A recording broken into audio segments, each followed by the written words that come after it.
Yo, what's up guys? Welcome back to my channel Wilson. Dan kali ini gue akan membahas pelaku pembunuhan sadis di Pematang Siantar di tempat kota gue tinggal. Holy moly. Oke, gue jelasin kenapa ini termasuk kasus yang sangat-sangat menggegerkan, bro. Tahu gak kenapa? Karena ini kasus pembunuhan yang dilakuin oleh orang dengan dugaan ODGJ, orang dengan gangguan jiwa, boy. Lu bayangin ya, orang dengan gangguan jiwa itu bisa bunuh orang habis itu kabur. Logis nggak? Ya enggak lah. Gini loh, pelakunya itu tuh usia 57 tahun, inisial A ya. Dan yang sebagai korban itu usianya masih 31 tahun. Gua nggak mau sebut nama lengkapnya itu kan privacy ya. Cuma kalau mau lebih baca lebih jelas bisa nengok di link yang gua kasih gitu. Itu ada beritanya lengkap, boy. Gini, orang dengan dugaan ODGJ ini ngebunuh orang nih. Ceritanya gini, boy. Orang gimana nggak kesal kalau ada orang asing yang tiap hari yang kita anggap itu ODGJ mungkin ya, padahal ternyata enggak, gelandangan. Terus itu tidur di depan rumah lu, boy. Lu mau ngomong kayak mana? Pertama masih udahlah gitu, cincai lah gitu, ngapain gua bodo amat lah gitu, buat apa kan. Tapi kalau tiap hari emang lu gak kesel? Pasti kesel dong. Nah, di kejadian yang gua tahu dan berita yang beredar ya, gua ada kenalan juga sih yang dari dia langsung gitu. Nah, si inisial A ini yang ngebunuh orang itu tuh tiba-tiba datang bawa tongkat besi, anjing, kayak linggis gitu. Kalau gua tengok gitu panjang sih, kayak gagang payung, cuma besi, anjir. Kayak gini loh, ini orang datang tiba-tiba ngebukul ya kan. Pukul, lu tengok ya, ini video ya. Ribut ini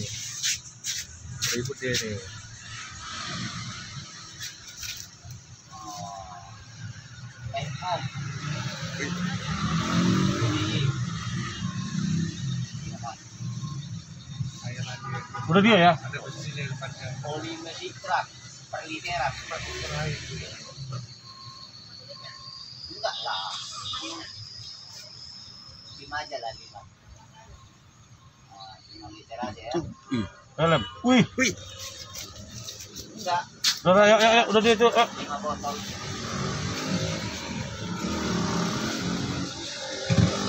Wih. Aduh. Elektriknya solar. Nggak bisa cabut dia nih. Bisa kejar bis. Solar 2 patah.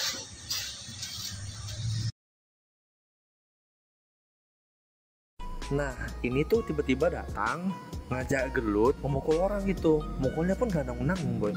Katanya karena sakit hati, ditendang. Ya lu ngapain di situ, bodoh? Itu rumah orang. Mending lu di sudut yang gak ada tempat di tembok gitu, main di pintu orang gitu. Apa? Ya di satu sisi gua agak kesel. Kesel kenapa? Ya ini tuh bikin gua merinding gitu. Dia punya ODGJ. Orang pun ODGJ, ternyata nih orang udah pernah ngebacok yang punya panti rehab. Lu bayangin, orang yang punya panti dibacok sama dia karena nggak mau disogok. Lu tengok ya.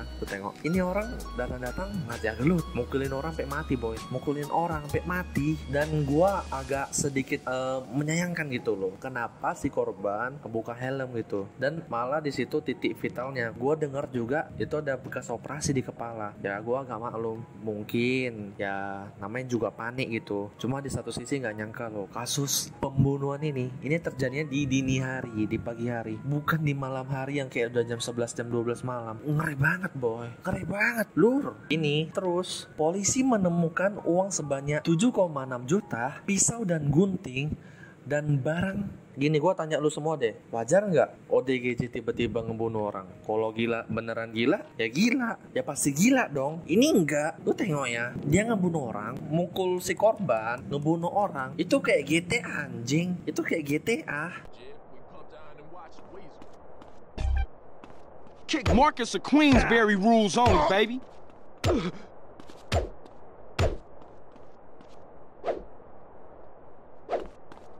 Come on in, but don't get fresh. Terrible sight. In the pen, we play strip football. Is this for me? You got heart, huh?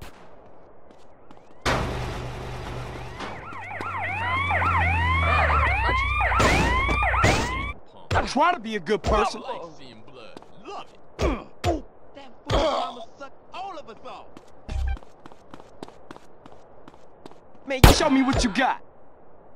Aw, you real kind.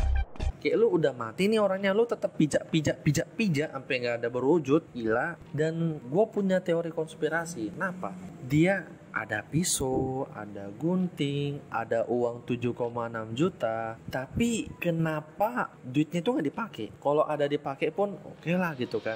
Ngapain duit ODGJ punya uang sebanyak itu 7,6 juta? Dan dapatnya dari mana? Ya pasti ngebacok orang sama maling kan. Ya dari mana lagi? Tempat tinggal nggak ada. Gue punya konspirasi kayak gini. Jangan-jangan nih orang itu ngebunuh orang atau ngebacok orang. Mungkin belum ketangkap sebelumnya, gue kurang tahu ya, ini konspirasi aja. Nggak mau denger nggak apa-apa, boleh di skip ya. Gini, bisa jadi nih orang ngebunuh orang nih, ngebunuh si korban. Kenapa dia ada pisau sama gunting? Itu buat apa? Buat nyucuk orang. Ya kali ngapain dia pakai tongkat besi? Nah gini, kenapa dia punya pisau sama gunting? Kalau dia punya gunting sama pisau, di dalam benak lu apa? Buat apa? Yang di luar logika apa?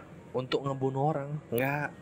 Kalau gunting sama pisau dia ngapain pakai tongkat besi, boy? Dia ngapain pakai tongkat besi? Ya cukup pakai pisau tinggal cucuk one kill. Ini ngapain pakai tongkat besi? Ya gua punya konspirasi, jangan-jangan nih orang ngebunuh orang, guntingnya itu buat motong organ-organ yang dia bunuh, organ dari si korban. Pisau ya buat potong ya, ngebelah. Gunting untuk kayak contoh lu gunting usus kayak atau gunting jantung apa something gitu, yang organ-organ yang lu harus gunting gitu. Kan bisa jadi yang ngeri gitu ya. Ya itu terlalu di luar nalar sih, cuma ya itulah. Oke ya guys, saran gua bagi kita yang apalagi nih ada yang beberapa di antara lu gitu ada nemu ODGJ di depan rumah lu, ya lu nonton video ini, atau kalau bukan lu pun lu ada saudara yang di rumahnya tuh setiap malam ada ODGJ gitu tidur di sana, atau tiap hari tapi pintu di belakang. Kalau depan kan pasti diusir ya, kita masih enteng gitu. Kenapa di tengah jalan? Kalau di belakang kan lebih tepatnya gang gitu, gang lebih rentan. Saran gua sih kalau